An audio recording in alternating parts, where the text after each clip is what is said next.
RMC Running, Benoît Boutron. Salut à tous, bienvenue dans RMC Running, le podcast d'RMC destiné à tous les passionnés de la course à pied avec notre plus-value, notre maître Yodu, Johan Durand qui est là comme toutes les semaines. Salut Johan. Salut Benoît, salut à toute l'équipe, salut à tout le monde, j'espère que vous allez bien aussi. Ça va ? Je sens le sourire dans ta voix là. Tout va bien là. Je sens le sourire dans ta voix. Ah ouais, je suis bien, mais je te dis, quand je vais à la montagne, je suis un autre homme, tu vois. Je caresse les vaches, je mange du fromage de brebis, tu vois, les trucs de montagnard quoi, tu deviens plus calme. Tu caresses les vaches, vraiment ? Bah non, parce qu'elles se laissent pas faire. Bon, continuez de nous suivre sur les réseaux sociaux, sur Instagram principalement, le compte RMC Running, dans le club RMC Running, sur Strava aussi. N'hésitez pas à publier vos activités, on regarde, on vous soutient, comme ça on forme une énorme communauté. D'ailleurs, continuez à vous abonner également sur les plateformes de téléchargement Apple, Spotify, Deezer. Comme ça, vous avez en exclusivité les podcasts qui tombent. Ça tombe le mardi, le jeudi ou le samedi, donc n'hésitez pas. Vous êtes alertés dès qu'un nouvel épisode est publié. On reçoit un ami aujourd'hui, Johan. On l'avait reçu juste après le marathon de Paris. Souviens-toi, Arnaud de sa mère, à mes côtés. Salut Arnaud. Salut Benoît. T'as bonne mine, hein ? C'est vrai ? Plus qu'après le marathon ? Différent. Là, il y avait fin de marathon, là c'est fin de tournée. Donc ah oui, c'est une fatigue différente. Bon, ça va Arnaud, t'es en forme ? Ouais, je suis en pleine forme. Enfin, oui, en pleine forme. Oui, ça va. Bon. Ça va. Mon corps, après la tournée de spectacle, mon corps m'a mis un stop. Voilà. Il m'a mis une contracture là, il m'a mis une tendinite ici, un orgelet à l'œil pour me dire on s'arrête un peu.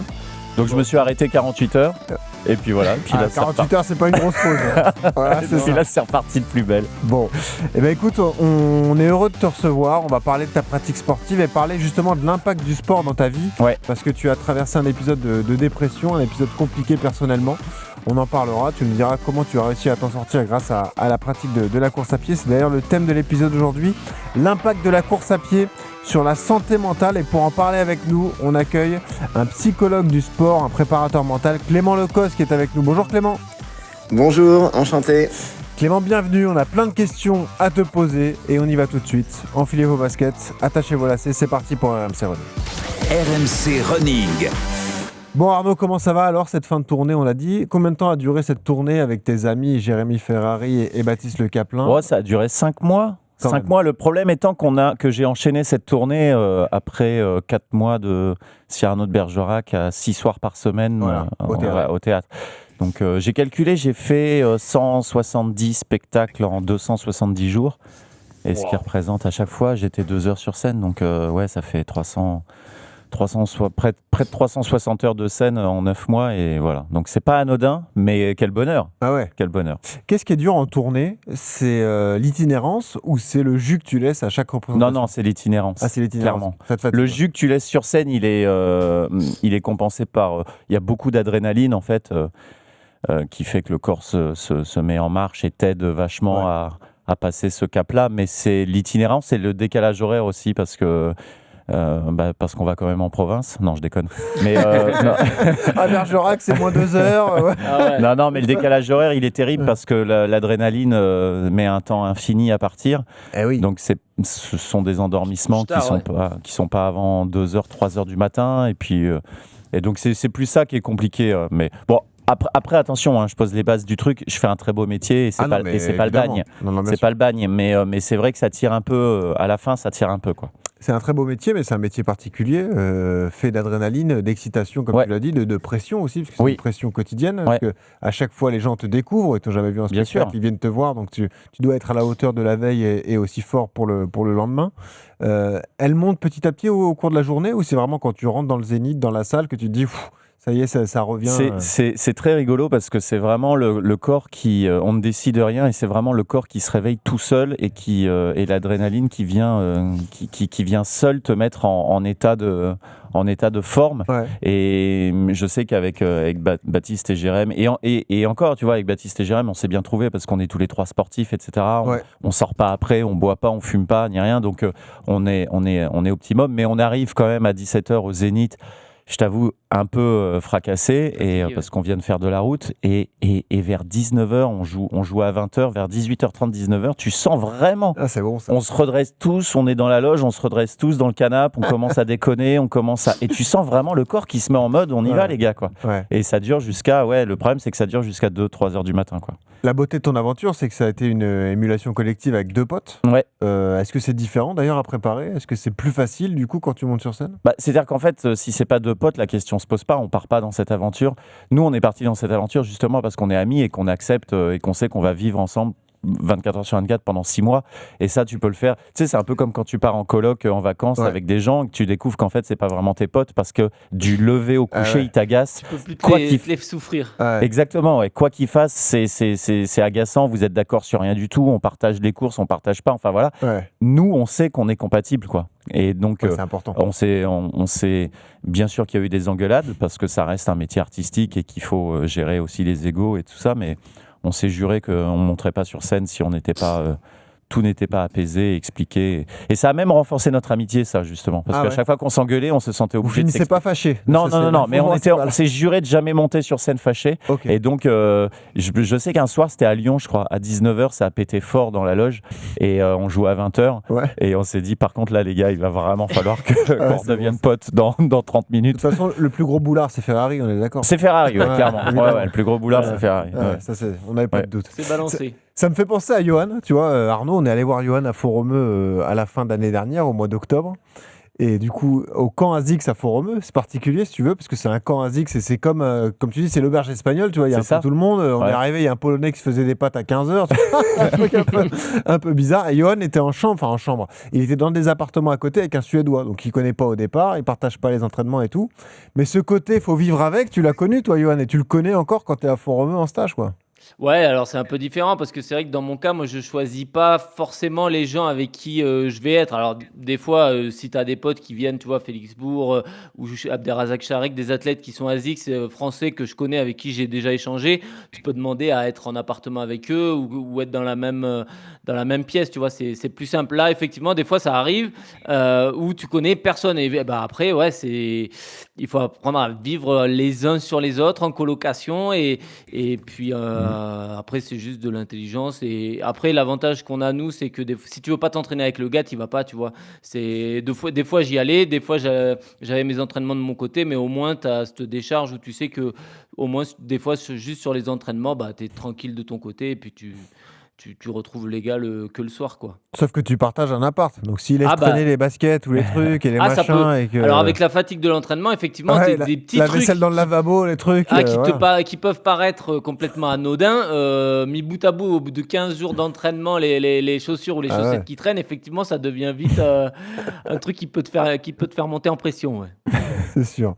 Arnaud, comment t'as géré la pratique de la course à pied ? Parce que quand t'étais en tournée, t'as préparé le marathon de Paris aussi. Ouais, mais en fait, c'était facile parce que Baptiste court énormément. Il court tous les jours. Okay. Donc, on était vraiment bien réglés. On se retrouvait à 9h au petit-déj. Et puis, quand on était prêt, on partait faire nos bornes ensemble. Après, il me faisait parfois des séances spécifiques que je faisais tout seul ou alors fractionnées que je partageais. Baptiste, il aime bien courir, mais il n'est pas du tout dans mode compétition. Ouais. Lui, il met pas de séance de qualité. Il fait ça. Il court pour courir. Il court. Ça fait des années qu'il court 10 km par jour à la même allure. Okay. Et donc parfois, j'allais le mettre un peu au défi. Ouais, il a fait... je me souviens d'un 14 bornes qu'on avait fait à Lille parce qu'on s'était un peu perdu et qu'il fallait qu'on soit à l'heure au rendez-vous. Donc on avait accéléré et puis une autre séance de fractionné que je l'ai un peu forcé à faire avec moi et il était assez fier de lui et il court super bien Baptiste, hein. Franchement il s'entraînerait il ferait 1 an de préparation, il courrait le marathon en 3,15, 3,30 ah oui, d'accord. Oui, facilement. Vraiment il court très très bien, mais il n'a pas envie de se mettre en compétition et tout, il court pour le plaisir et ça s'entend parfaitement. Alors que toi, ça fait partie de ton profil. Hein. Et allons-y là-dessus d'ailleurs. Toi, tu es issu d'une famille de sportifs. Hein. Ton papa faisait du sport. Oui. Ton papa était militaire d'ailleurs. Oui. Donc c'était une façon de vivre un peu particulière. Le sport a fait une partie de ta vie depuis tout jeune. Tout jeune, Tu pratiquais quel sport quand tu étais jeune ? Beaucoup le foot et le vélo. Je me suis vélo, mis, déjà. ouais. Le foot, c'est mon premier sport. J'ai joué 18 ans en club et le vélo, c'est venu, j'avais 13 ans. Ok. Et je me suis mis à rouler à partir de cet âge-là. Donc, c'était les deux sports principaux. Après, tu deviens comédien, humoriste, tu Ouais. démarres sur Canal, tu vas ensuite sur France 2 avec Laurent Ruquier, la carrière commence à exploser. Tu continues de faire du sport à ce moment-là ou tu le mets un peu de côté ? Non, toujours. Il y a peut-être quelques années où... j'ai plus trop en tête. Il y a peut-être quelques années où ça a été moins présent, effectivement, parce que l'esprit est un peu plus pris par la carrière qui démarre, enfin, j'aime pas ce mot-là, mais oui, notoriété qui arrive bien sûr. quand on est chez Ruquier, là, pendant On demande qu'en rire, là, c'était peut-être un peu moins... j'avais peut-être un peu moins la tête à ça, mais non, le sport a toujours été là et depuis que je suis tout gamin et je mourrai passionné de sport et sportif, ça c'est certain. Peut-être que tu t'en servais différemment, c'était peut-être une soupape de décompression quand Ouais, c'est surtout un passionnel, quoi. C'est un plaisir. Je me souviens de m'être dit une fois vraiment que j'étais dépendant à ça, quoi. Je me souviens de la première fois où j'ai pris conscience que j'étais dépendant, que mon corps était dépendant à ce sentiment de Et c'était quand ? Je sais plus, c'était il y a une quinzaine d'années, quand je vivais dans les Yvelines, je vois très bien, j'étais à Montigny-le-Bretonneux et je revenais d'une sortie vélo et je me souviens m'être dit vraiment, je suis accro à ça, quoi. Ça me fait trop de bien, mon corps a besoin de cette sensation-là, quoi. Ah, tu connais très bien cette sensation, toi, Johan. Ah bah, un peu, ouais. T'es obligé, ouais. Ouais, c'est sûr. Et tu le ressens d'autant plus, on a déjà parlé ensemble, quand tu es blessé et que tu peux pas pratiquer ton sport. Alors là, c'est encore plus Quel frustrant enfer. pour toi. Ouais, t'as une frustration, ouais. C'est frustrant. Alors, c'est un peu différent, moi, parce que t'as toujours ce côté, c'est mon métier. Quand ton sport est ton métier, c'est aussi c'est H24, quoi. T'es obligé d'y penser tout le temps, donc t'as pas trop de sas de décompression pour, comme Arnaud, il est humoriste, donc si jamais il est blessé, il monte quand même sur scène le soir et il pense à autre chose, tu vois. Il va pas ruminer sa blessure comme moi, ça peut m'arriver quand je suis blessé, ouais. Clément, un mot là-dessus d'ailleurs. L'addiction au sport, on la sent venir, elle est importante, il faut se connaître parfaitement. Comment tu vois ça, toi ? Ouais, c'est une très bonne question. Souvent, c'est assez insidieux, c'est-à-dire qu'on ne le voit pas du tout venir. Pourquoi ? Parce que cette addiction, elle vient des hormones plutôt positives. Et on associe la pratique sportive à quelque chose de très sain, de très valorisé, socialement ou personnellement. Et en fait, le sport, et notamment les sports d'endurance, c'est un beau mix de plein d'hormones positives différentes. Alors, on entend souvent parler de l'endorphine, mais on a aussi le côté dopamine, on a la sensation d'atteindre ses objectifs, de réussite. On a parfois on a aussi de la sérotonine qui nous permet de se sentir un petit peu plus apaisé, de stabiliser les émotions, l'humeur. Et parfois, on a aussi l'oxytocine si on court avec quelqu'un, si on a cette valence sociale, comme l'a dit Arnaud avec Baptiste tout à l'heure. Donc c'est vrai qu'en fait, ce mix de tout ça, ça a créé plein de sensations hyper positives, très bonnes, mais qui fait que on devient assez vite accro et parfois sans forcément s'en rendre compte. Toi qui es préparateur mental, tu comprends totalement le cheminement d'Arnaud là, sur cette tournée qui s'achève, c'est-à-dire le corps qui lui envoie des messages parce que psychologiquement il sait aussi que c'est la fin, et aussi cette pratique quotidienne qu'il a eue du sport qui l'a peut-être aidé à tenir sur toutes les dates un peu partout en France. Ouais, ça c'est une très bonne remarque. Alors, il y a cette notion de charge physique, mais aussi de charge mentale. Et quand on enchaîne une tournée comme ça, je pense qu'il nous le dira peut-être, mais il doit y avoir une assez forte charge mentale, et les signaux du corps, ils sont intéressants parce que souvent, ça permet de prévenir une grosse cassure. Alors, faut se connaître, hein, c'est là où c'est un travail de se connaître et de sentir jusqu'où est la limite. Mais c'est vrai que c'est une notion très importante qu'est la connaissance de soi. C'est quoi la crainte quand on part en tournée, Arnaud ? C'est la crainte du burn-out Non, la vraie crainte, et celle qu'on avait tous les trois, parce qu'on est tous les trois sportifs, c'est la blessure irrémédiable, en fait, qui t'empêche sur scène de jouer, quoi. De jouer, de réaliser des choses. En plus, c'était un spectacle dans lequel il y avait beaucoup de changements de costumes avec des des allers-retours en coulisses assez rapides où on trottine un peu, où on descend dans la salle. Donc dans les zéniths, les salles sont assez hautes, donc t'as des escaliers, des petits escaliers. Il faut être agile, quoi. C'est un spectacle où il faut être agile. Alors tu peux monter sur scène en ayant des petites blessures, une petite contracture au mollet, comme ça a pu m'arriver, ça va, ça passe, etc. Mais notre vraie crainte, c'était la blessure irrémédiable. Je sais pas moi, un tendon d'Achille qui pète, où là tu te mets à avoir besoin de béquilles, et voilà. Et ça, c'était impossible. Puis t'es engagé avec des potes, donc. Oui, puis t'es engagé avec des potes, et puis c'est 6000 personnes tous les soirs devant toi, donc c'est pas. Donc on le faisait, mais on avait quand même conscience de ça. Jérém, il est revenu de séances d'arts martiaux. Il est revenu un jour avec un œil au beurre noir, il est revenu un jour avec le cou bloqué, etc. Donc ça reste des choses qui sont négociables sur scène le soir, mais il faut pas que ce soit beaucoup plus, quoi. Ouais, c'est sûr. C'est un métier de performance. Est-ce que tu te auto-débriefes après une prestation ? Est-ce que tu sais, toi, quand tu as été bon, quand tu as été moins bon ? Peut-être que le grand public s'en rend pas compte, mais toi, est-ce que parfois tu ressors énervé, déçu, content de ce que tu as réalisé ? C'est marrant parce que je suis allé voir Indochine en concert samedi, et puis on a eu avec les gens avec qui j'étais, on a eu la chance de pouvoir parler avec eux après, et c'est fou comme le prisme spectateur et le prisme artiste est différent. C'est-à-dire que nous, on a trouvé la salle hyper chaude et tout. Après, ils nous ont dit, il y en a eu des plus chaudes, il y a eu des ambiances plus chaudes. Et toi, tu te dis, putain, mais comment c'est possible ? Et en fait, nous, c'est exactement pareil. Il y en a clairement des soirs où on n'était pas content de nous. Et puis, on va voir nos invités qui nous regardent avec des yeux comme ça en disant, mais comment c'est possible de ne pas être content alors que eux, leur prisme, c'est qu'ils ont passé une putain de soirée. Donc, mais d'ailleurs, ça a été sujet de beaucoup de débats entre nous trois, parce que il y a la forme aussi pour se dire ces choses-là. Moi, j'aime pas qu'on se dise des choses négatives 4 secondes après être sorti à chaud. Tu vas attendre. Moi, j'ai juste envie de prendre mes potes dans les bras, de dire c'est incroyable ce qui nous arrive, etc. Et eux, ils ont un peu tendance à tout de suite s'asseoir en loge et d'asséner tout le négatif.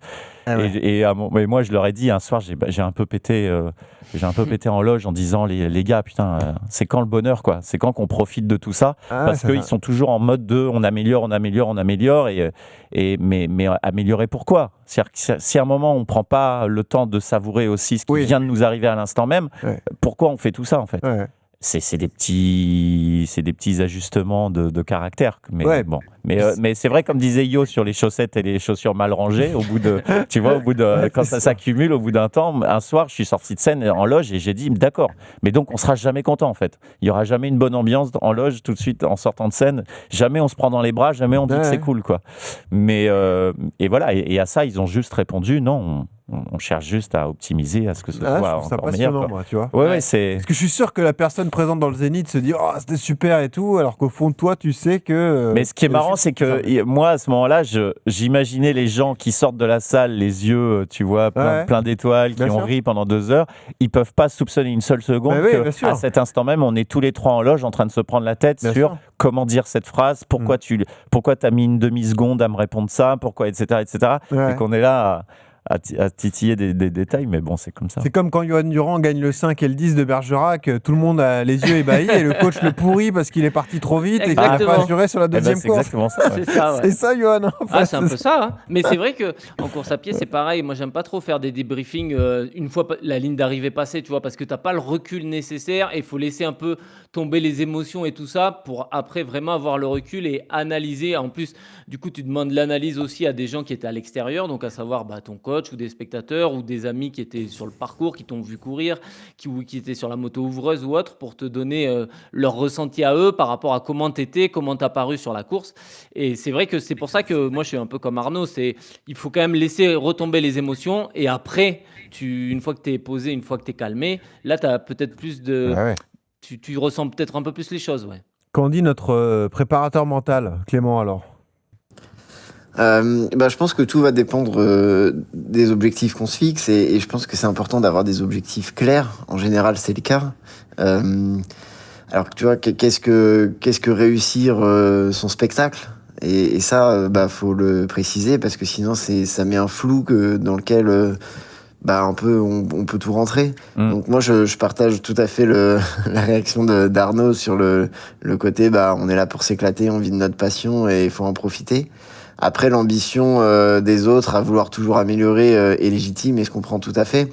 Mais effectivement, avoir un petit cadre sur qu'est-ce que réussir le spectacle, qu'est-ce que ne pas le réussir, quand est-ce qu'on profite, quand est-ce qu'on débriefe, c'est Exactement. des petites améliorations potentielles qui peuvent être intéressantes. Ouais, mais c'est presque philosophique, hein. C'est-à-dire que pourquoi on fait ce métier, Ouais.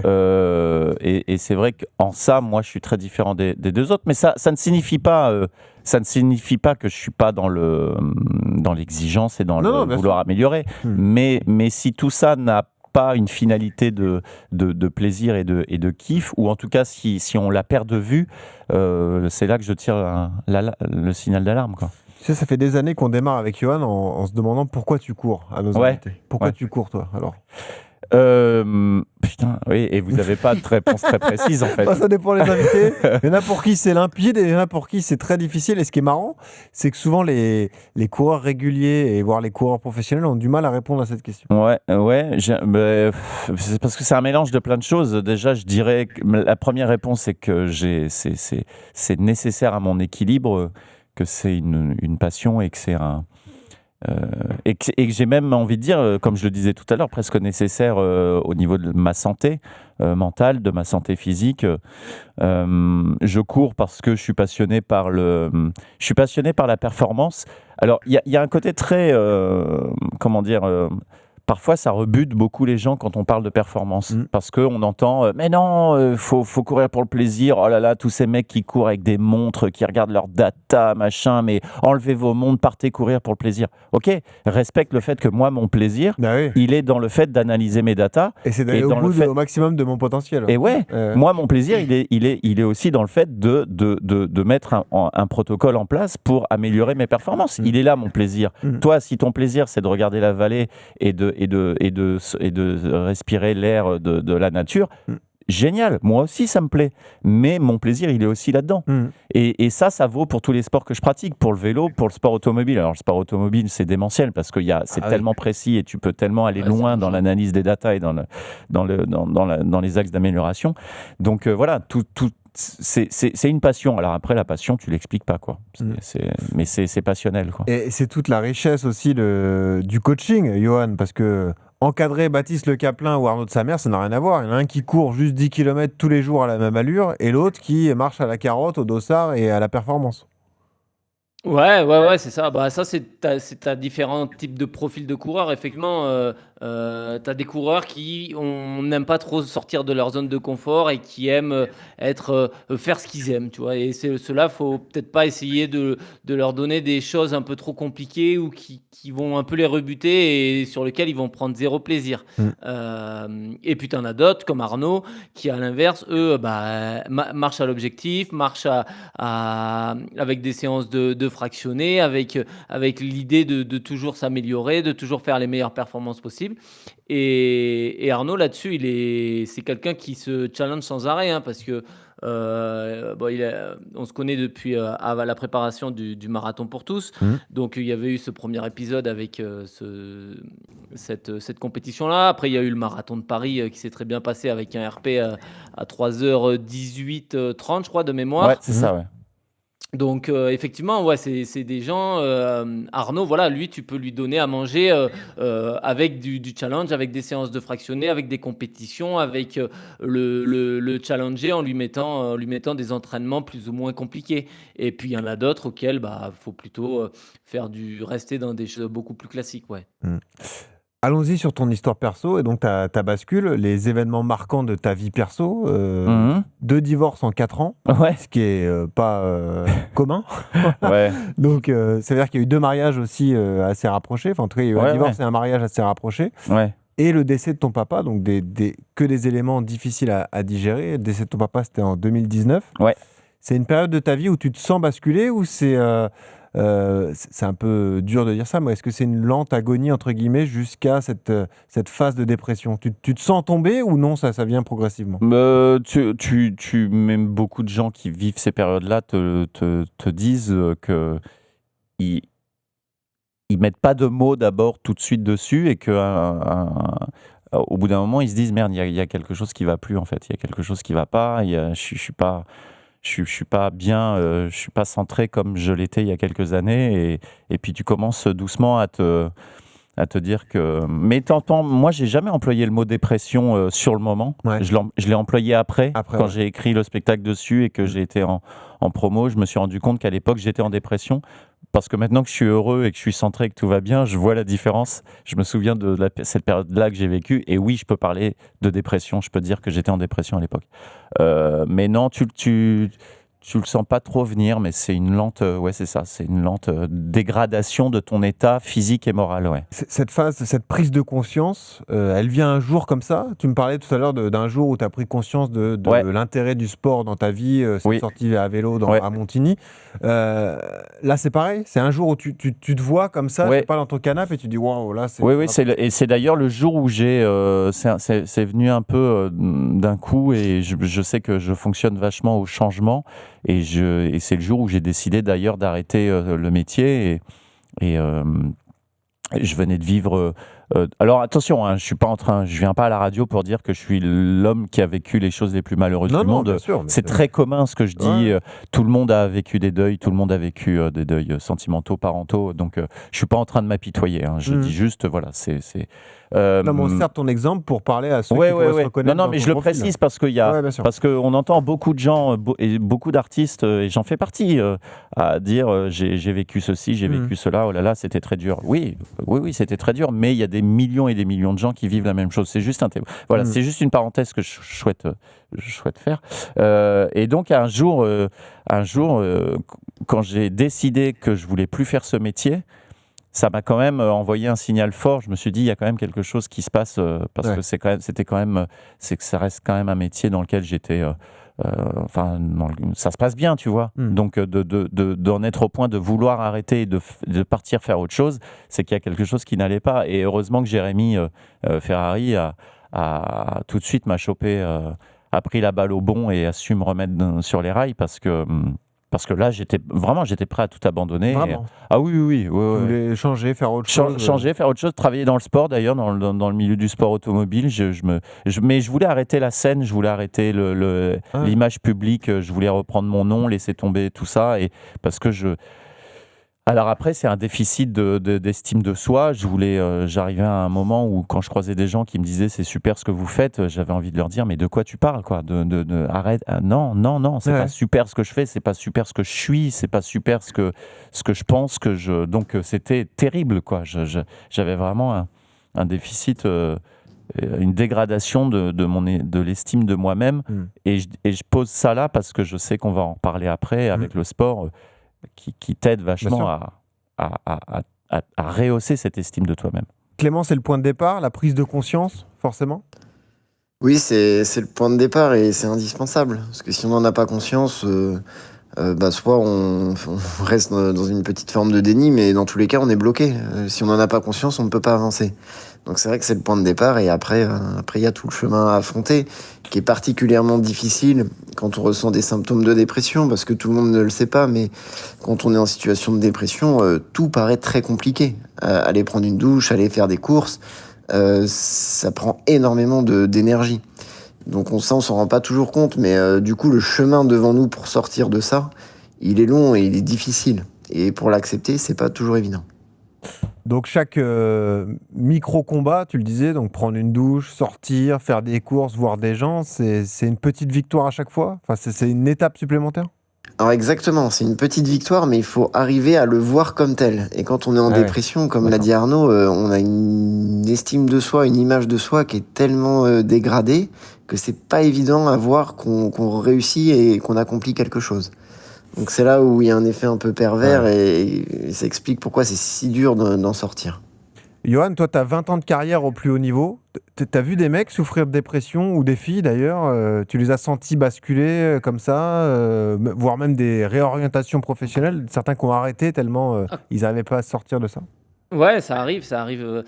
Après, le problème, c'est être assez proche. Tu vois, moi, j'étais pas assez proche de ces athlètes-là pour Ouais. détecter le moment. Tu vois, tu l'apprends un peu sur le tard parce que nous, en tant qu'athlète, tu montres pas tes faiblesses. C'est-à-dire que c'est tes adversaires. Ouais. Tu montres ce que tu as envie de montrer. Donc, tu montres que tu es fort, tu montres que tu es un champion, que tu t'entraînes dur. Sur les réseaux sociaux, tu as l'impression que le mec, il vit sa best life et il s'entraîne dur tous les jours. Tu vois des séances et tout.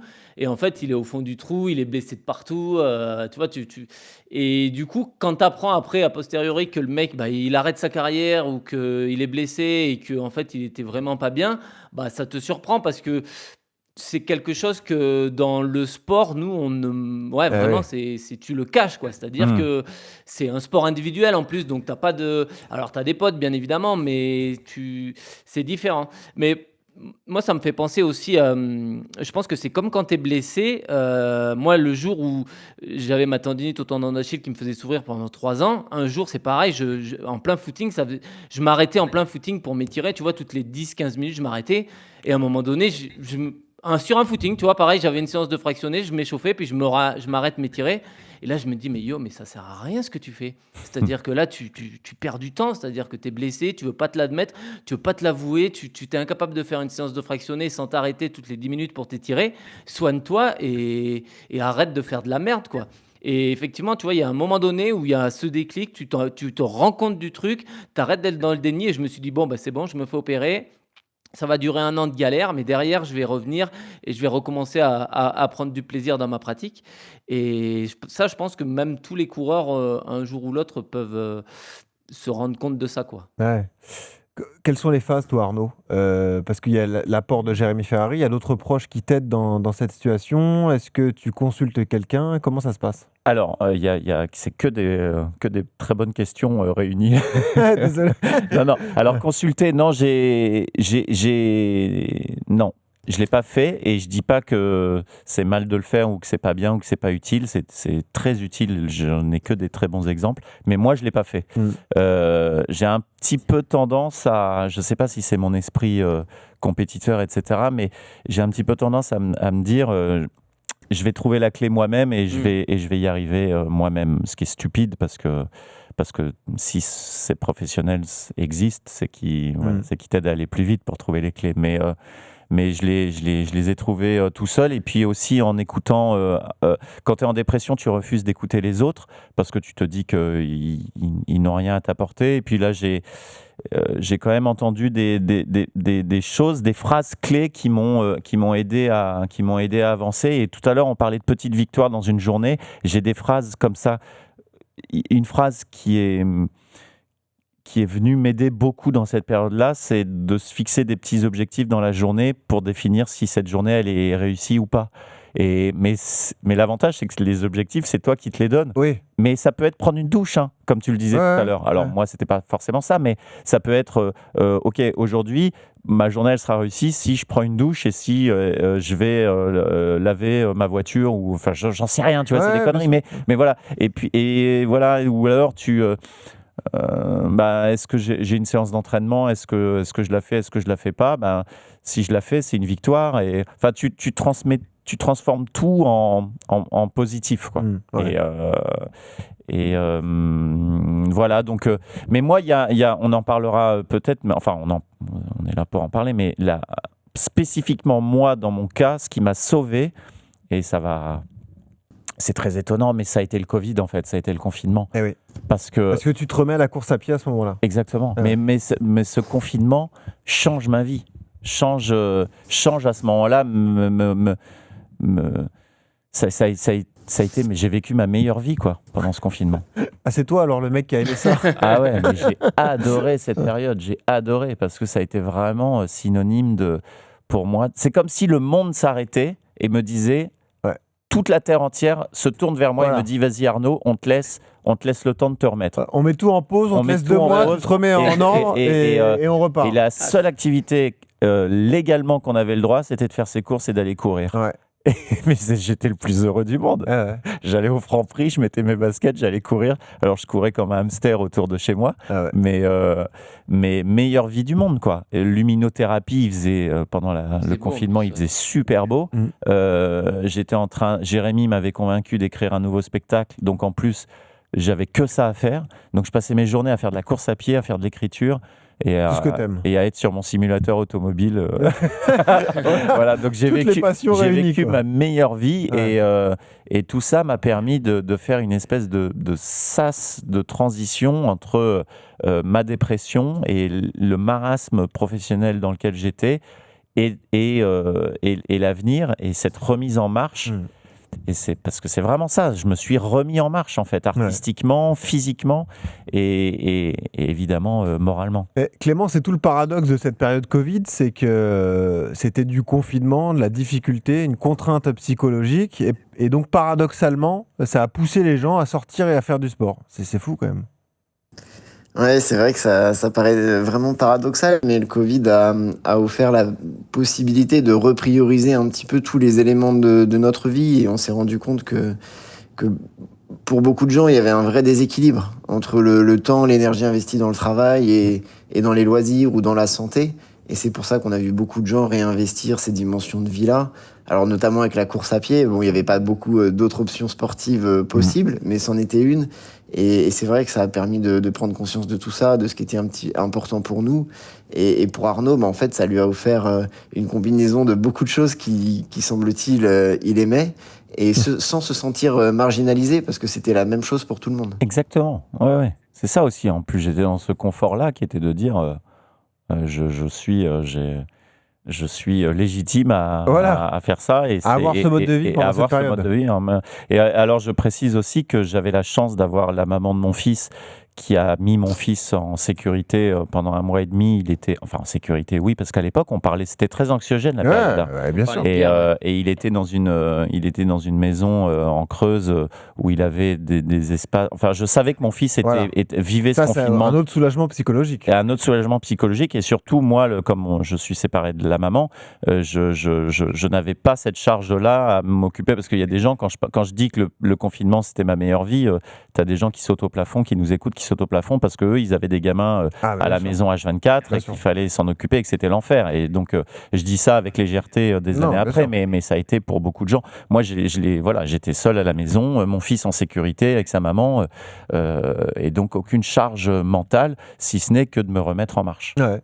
Le post-Covid, tu continues la course à pied, tu marches un peu à la carotte, et donc vient ce marathon pour tous, cet objectif que tu te lances. C'est ça. Et en fait, donc je relance... en premier, je relance ma carrière. Ça m'aide aussi beaucoup. On parlait de psychologue. Je fais ce travail-là aussi. Par rapport à mon divorce avec la mère de mon fils, tout ça, je remets les choses en place, j'apaise tout, j'enlève tout ce qui est sentiment de colère, tous les sentiments négatifs, je les enlève parce que je me rends compte que je ne sais pas vivre avec ça. Donc tout ce qui est rancœur, tout ça, j'élimine, je remets tout en place et je remonte sur scène et je me remets à courir beaucoup. Et c'était le Marseille-Cassis il y a 2 ans. Et là, je rencontre Yo, je rencontre la Team Orange et je me rends compte qu'il y a des gens qui sont aussi fêlés que moi et qui ont envie de courir aussi autant que moi et c'est trop bien, quoi. Et donc très vite arrive l'objectif du marathon pour tous. Ça va au-delà du petit défi sportif, tu t'en fais un vrai objectif. Le marathon pour tous, c'était important. Quoi. En fait, je m'étais dit, je veux pas mourir sans avoir fait un marathon, quitte à faire un marathon, je veux faire un beau. Là, je me rends compte que pour avoir des dossards à New York, à Paris, c'est l'enfer. Et quand j'entends parler du marathon pour tous, ayant la chance d'être en contact avec Tony Estanguet, je me permets de lui envoyer un message en lui disant écoute, pardon, je sais que tu as d'autres chats à fouetter et que voilà. À peine. Et puis à peine. Et puis j'habite sur le parcours, j'aimerais exactement. participer. Mais c'est exactement ce qui s'est passé. Et j'ai pas de réponse de Tony lui-même pendant 3 jours. Donc je me dis c'est mort, c'est mort et c'est normal. Et puis au 4e jour, j'ai un message d'une des personnes qui travaillait avec lui et qui me dit on a le plaisir de vous offrir un dossard pour le marathon pour tous. Et là, je réalise que j'ai gagné au loto, quoi. Parce que vraiment, dans la communauté des runners, quand je Oula, dis oui. 1 an et demi avant, c'était 1 an et demi avant le marathon pour tous. Quand je dis 1 an et demi avant sur les réseaux que j'ai le dossard pour le marathon, là, je réalise quel trésor j'ai entre les mains. Bah, bien Parce sûr. que j'ai vraiment des gens qui, plus ou moins gentiment et plus ou moins agressivement, Bah oui, bien sûr. me disent ouais, pourquoi t'as un dossard etc. Et là, je me rends compte que vraiment, c'est le. On demande à Johan combien de c'était le demandes de dossard il a reçu en Ah, un an et demi. tous les jours pendant 1 an et demi. Tous les jours. Ah ouais. Ouais, tous les jours. Tous les jours sur Forcément. Instagram, j'avais des gens qui me demandaient. Ouais. Aujourd'hui, Arnaud, tu te considères guéri? Ah oui, complètement. Complètement. Ah oui, Sorti oui. de cette phase. J'ai réfléchi 4 secondes avant de répondre, mais non, c'est oui, je suis complètement guéri.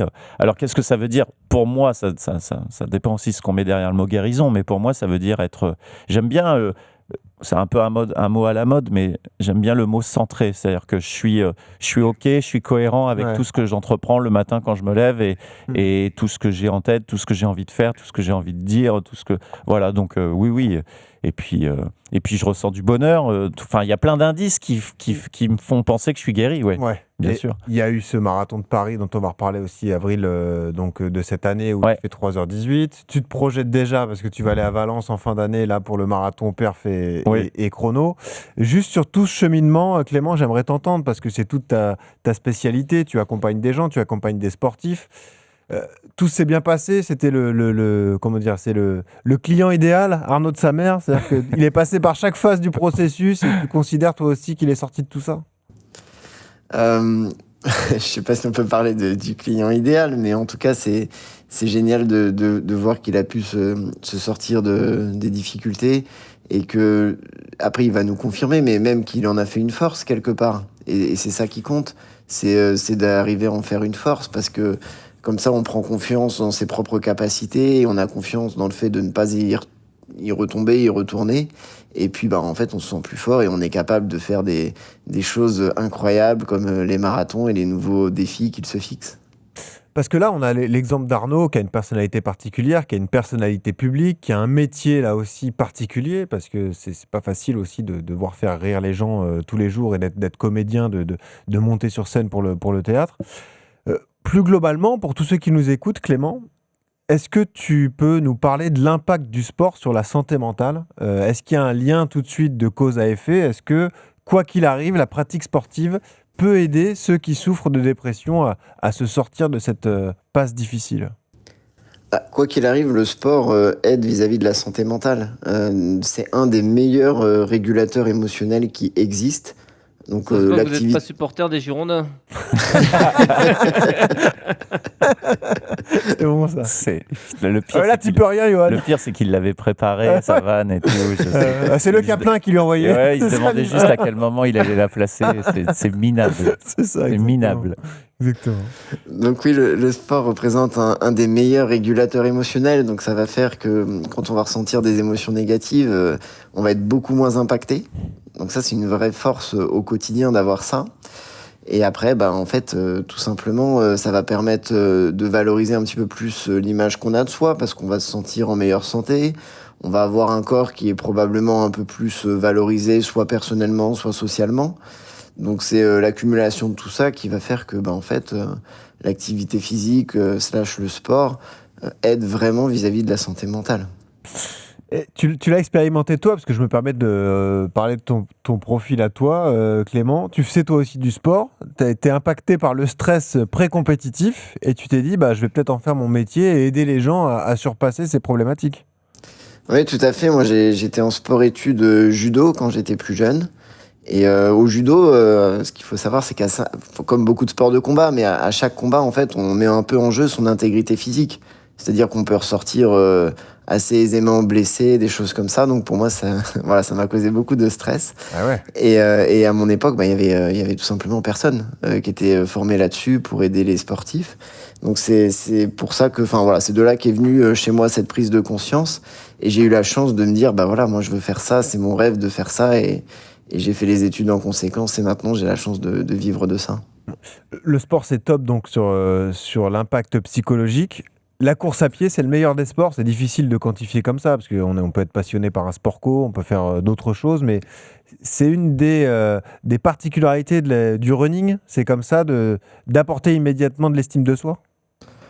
Alors, je vais peut-être pas prêcher votre paroisse. Je pense pas qu'il y ait un meilleur sport. Le meilleur sport, c'est celui qui convient. C'est celui qui nous plaît et qui nous permet de remplir nos objectifs. mais la course à pied, il y a plein d'avantages. L'avantage, c'est que sur la sécrétion, notamment des hormones comme l'endorphine, ça permet de les ressentir assez facilement.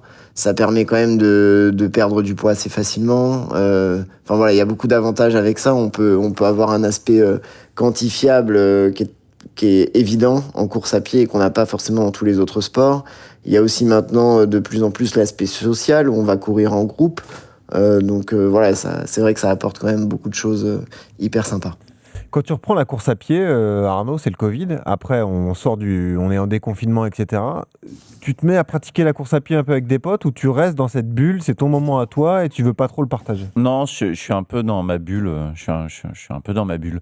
Je réalise aussi que quand tu commences à avoir des entraînements spécifiques, c'est difficile de les partager avec quelqu'un qui n'est pas dans la même démarche aussi. Ouais. Donc, non, je reste dans ma bulle, mais comme je l'ai toujours fait depuis que je suis tout gamin, moi, quand je me suis mis à faire du vélo sur route à 13-14 ans, j'avais pas beaucoup de potes pour me suivre, quoi. Donc, même zéro. Donc, j'ai toujours pris l'habitude de faire mes sports cardio tout seul. Voilà. Là, c'est que très récemment où je commence à partager un petit peu plus, à prendre plaisir à le partager, mais non, c'est plus tout seul. Mais c'est intéressant. Là, je rebondis sur ce que disait Clément, c'est que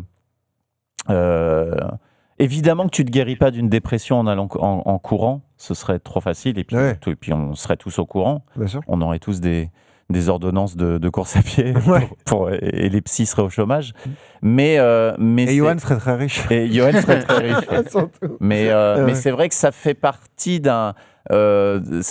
d'une mise en mouvement, en fait. C'est-à-dire que la dépression, moi je la définis vraiment comme quelque chose qui arrête le mouvement, que ce soit le mouvement psychologique, mental, physique, etc. Donc la course à pied vient faire partie des choses que tu remets en mouvement, donc ton corps, et puis surtout ce processus mental de dire je vais faire quelque chose, je projette, j'y vais et je l'ai accompli.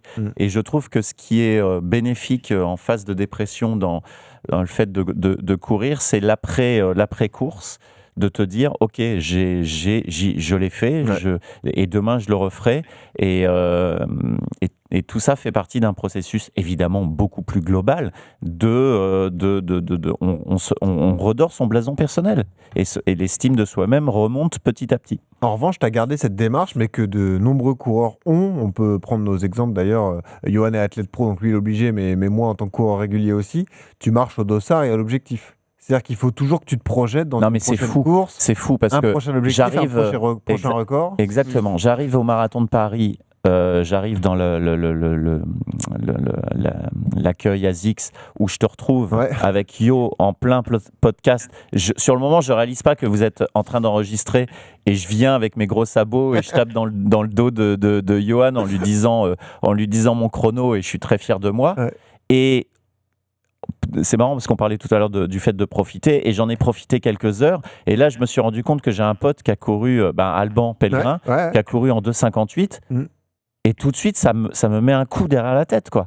Et mon 3,18 me paraît vraiment... Alors que c'est absurde, parce que chacun son entraînement, son 3,18 tout à coup me paraît futile. Et ma première action, c'est d'appeler Alban et de lui dire, parce que je me souviens qu'il y a 2 ans, on avait 4 minutes d'écart au Marseille-Cassis, donc c'était pas non plus, tu vois, un gros écart de perfo. Alors que 3,18 versus 2,58 sur un marathon, je trouve qu'il y a un gros gap. Il y a un gap, Et donc... j'appelle Alban et je parlais de protocole, de qu'est-ce que tu as mis en place pour, et je lui demande, et il me répond, et ma seule obsession à partir de ça, c'est de m'inscrire à Valence et d'aller chercher encore mieux, quoi. Ça va être quel l'objectif à Valence alors? En fait, je vais faire comme pour le marathon de... je vais déclarer un objectif et puis rien que pour moi, le soir en m'endormant, j'en aurai un autre. C'est bon, ça, oui. Mais à ta question, je vais te répondre que si je peux faire afficher un 3,09,59. Tu veux 3,0 quoi. Ouais, je voudrais 3,09,59. Sous les 3,10. 3,10. Ouais. Okay. Là, je suis à 3,18 sur un marathon de Paris qui était très difficile. Ouais.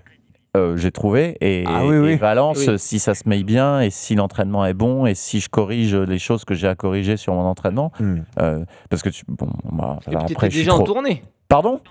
T'étais déjà en tournée en plus. J'étais déjà en tournée. Ouais. Non, là, tout est réuni pour que ce soit. T'auras plus de temps pour te préparer. Pour que ce soit bien. Et puis j'ai analysé aussi ce qui m'a empêché d'aller plus vite sur le marathon de Paris, parce que je cours le marathon de Paris en 152 de moyenne de pulsation cardiaque. Donc c'est pas le cœur qui vient mettre des limites, tu vois. C'est vraiment le musculaire. Ouais. Et j'ai des jambes trop fines et je sais qu'il faut que je fasse de la viande et que j'arrive à retarder encore plus ce moment où je suis en saturation partout, quoi. Ouais. Donc les objectifs, je les ai, quoi. Bon. Le protocole, je l'ai en tête et voilà. Et écoute, on est ravis de voir que tu te projettes. Et on sera là à Valence avec toi pour t'accompagner jusqu'au bout. Donc voilà, ce sera un magnifique défi. Arnaud de Samer, merci beaucoup d'être venu dans la RMC. C'est fini déjà ? C'est déjà fini, c'est passé vite.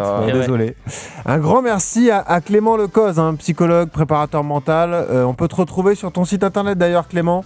Ceux qui sont intéressés, qui ont des questions à te poser, qui veulent un bilan individuel, on peut y aller. Comme ça, tu es disponible et tu peux rendre des services, Clément. C'est gentil, ce sera avec plaisir en tout cas. Merci beaucoup, tu reviens quand tu veux dans RMC Running. Un grand merci à Arnaud de Samer. Merci au maître Yodu, l'homme des montagnes. Continue à nous régaler évidemment sur les différents réseaux sociaux. Et toujours ce conseil pour terminer, quand vous courez, souriez, ça aide à respirer. Salut. RMC Running.